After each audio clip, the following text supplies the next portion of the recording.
up everyone! So continuing the London Film Festival coverage, today's movie I'm discussing on the channel is the new tragic romantic dramedy from John Crowley called We Live in Time, which charts the story of a couple called Tobias and Almut, played in this film by Andrew Garfield and Florence Pugh. It's told in and out of sequence, okay? It's not done in a chronological order, but we see all the different milestones of the relationship, like their chance encounter, as well as what they do professionally. Almut is a chef, and Tobias works for Weetabix, oh yes, but also we see the ups and downs of their relationship. Them living together, them getting married, them having a daughter together, but it all comes to a screeching halt when they learn of a revelation that will impact their lives forever. And that is all the plot you need to know. This was another highly anticipated title in the LFF lineup for me. The first reactions for We Live in Time out of TIFF were glowing, but also the pairing of two charismatic stars like Florence Pugh and Andrew Garfield just had me giddy with glee. I'd heard through the grapevine that We Live in Time was a tearjerker, and whoo boy, was that accurate. We Live in Time had me intermittently blubbering throughout the entire runtime. I had all the tears watching this film, okay? I had happy tears, I had devastated tears, and I also had like cathartic tears at the end. And the reason why I was such a weepy mess is because of the two incredible performances from Florence Pugh and Andrew Garfield. This is one of those films where you fall in love with the characters as they themselves are falling in love with each other. Okay, I swooned over the romance in this film. It's actually kind of dangerous to put actors like Florence Pugh and Andrew Garfield together as a romantic pair on the screen when they have this much chemistry, okay? They have the type of chemistry that could destroy a city. I'm gonna say that Glenn Powell and Adriana Arjona had the sexiest on-screen chemistry of 2024, but Garfield and Pugh have the most authentic, weak in the knees, head over heels chemistry of 2024. I just adored watching them together. It's the type of pairing where I could just happily watch these two characters just like sitting down, watching telly for 2 hours and be just smitten watching it because the chemistry is that palpable. They are just dynamite together, okay? Like, it's the type of movie romance which makes you believe in romance. I have to remind myself that they are not a real couple, okay? They are just acting, Luke, alright? But my God, do they make you believe it? This film takes the time to get you invested in the characters, in their relationship, but my God, when the fallout comes later in the film, it hits you like a wrecking ball. And for me, I would say that Almut and Tobias are a romantic cinematic pairing for the ages. I don't think everybody is going to agree with me on that statement. I don't think people would put them in the same leagues as like Jack and Kate in Titanic or Satine and Christian in Moulin Rouge, but for me, this is genuinely one of my favorite on-screen romantic pairings I've ever seen in a film. But what do you guys... Sorry. Fruit fly. I got it though. That was satisfying. Anyway, moving on. What do you guys think of Andrew Garfield and Florence Pugh's pairing and chemistry in this movie? Whatever you have to say, do let me know in the comment section down below. Also, if you're not subscribed to my channel and would like to help me reach my end of year goal of getting to 10,000 subscribers, please do consider hitting the subscribe button, okay? Would really mean a lot for me to get to that goal by the end of the year. Do your good deed for the day. Anyway, what distinguishes We Live in Time from the rest of the pack is the decision to tell the story in a non-linear structure. As you probably already guessed from the title, the theme of time is very prevalent. We are constantly reminded of the topic because the characters bring it up both in the dialogue, like the word time gets dropped countless times way. We're gonna make sure you have the time of your life.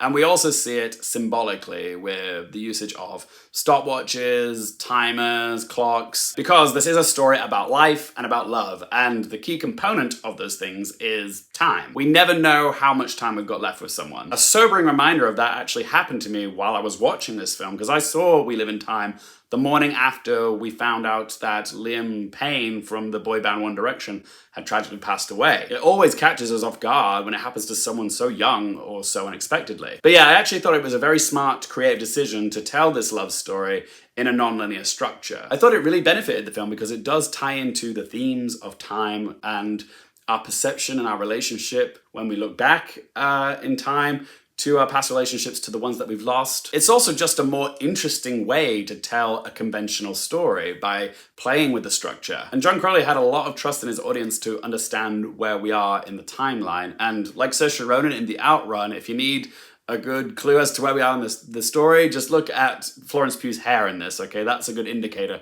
of where we are in the timeline. But I also really loved how John Crowley made this film feel so intimate. He puts a lot of focus on the little tender moments that we often take for granted with our loved ones, such as Armut showing Tobias the best way to crack open an egg, or the two of them sharing a bathtub together and eating Jaffa cakes, or characters cutting each other's hair. These are all intimate moments that Crowley didn't have to show us, but I'm glad he did because it allows the audience to get even closer to Armut and Tobias, okay? There is something quite sensory about this film when you can practically smell, taste, and touch what they're experiencing in the moment. It feels very personable, this film, okay? I felt so close to these characters. Also, a little sidebar, guys, this film does feature one of my favorite shots of 2024, which is seeing Andrew Garfield trying to fit his very long frame into a tiny, like, Travelodge-sized bathtub with his ginormous legs, like, poking out of the bathtub, and he's drinking a cup of tea and eating some chalky digestives, okay? It just brought the jolliest smile to my face watching that scene, probably because it's just so British, and that might be another reason why I love this film so much. It does possess a certain British charm, this film, okay, because the humor is quite dry. The soundtrack choices are also mostly British artists, like you've got Jess Glynn,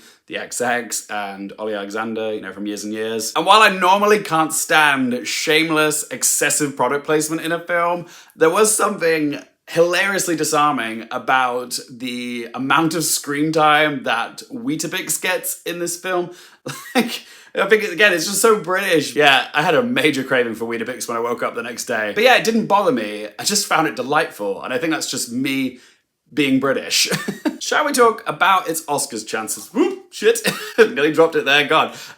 It saddens me to say that I think We Live in Time is going to be one of the films that ends up on my yearly roundup of films that shockingly received 0 Oscar nominations. Because like Hitman, I'm not expecting We Live in Time to actually receive any Oscar nominations. While it is a great movie, one that I think will make an appearance in my top 10 favourite movies of 2024 vid at the end of the year, it's just not an Academy type of movie. It's just not the type of film that they typically go for. Which is a shame, because I would love to see Florence Pugh and Andrew Garfield get nominated for this. I'd love to see a Best Picture nomination for it. It might have a better chance at BAFTA, maybe. Maybe Pugh or Garfield could squeeze into Best Actor or Best Actress there, because there are 6 slots there. Even though this is a British film, even BAFTA nominations don't feel assured to me. Apart from the Best British Film at BAFTA, I do think it'll be nominated there. But yeah, what do you guys think of We Live in Time's award chances? Do you think it's gonna get any traction anywhere? If so, whereabouts and what categories? Do let your voice be heard in that comment section down below. Alright then, let's ask them 3 questions. Firstly, would I watch this again? Oh yeah, like, even though I cried so much during this film, like, the ending of this movie was just so bittersweet. It is the type of film that I will happily watch again. I love a film that gets me all up in my feelings like this hard, and sometimes I just love watching a good cry movie. Makes me feel alive. I will be watching We Live in Time many more times, and I will be adding it to my collection at some point.